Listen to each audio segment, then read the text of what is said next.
शिरोळमध्ये समाजभान जपणाऱ्या त्या व्यक्तिमत्वाची चर्चा।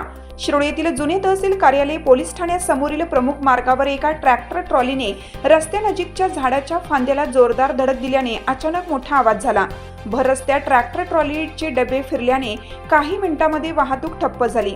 सदर घटनास्थळी बघ्यांची गर्दीही झाली, पण या गर्दीत शिरोळचे सामाजिक कार्यकर्ते, पत्रकार डॉक्टर दगडू माने व आरपीआयचे सोशल मीडिया शिरोळ तालुका अध्यक्ष बसवराज कांबळे व एक अनोळखी व्यक्तीने ट्रॅक्टर चालकाला मदत करून वाहतूक मार्ग सुरळीत करण्याचा प्रयत्न केला।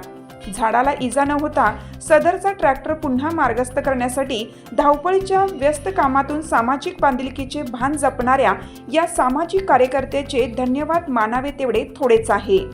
हिरकणी न्यूज करिता आतिक पटेल, शिरोळ तालुका प्रतिनिधी। चालू घडामोडींचे अपडेट्स जाणून घेण्यासाठी आपल्या हिरकणी न्यूज चॅनलला सबस्क्राईब जरूर करा, लाईक करा, कमेंट करा आणि शेअर करा। बेल आयकॉनवर प्रेस करा आणि नोटिफिकेशन्स मिळवा।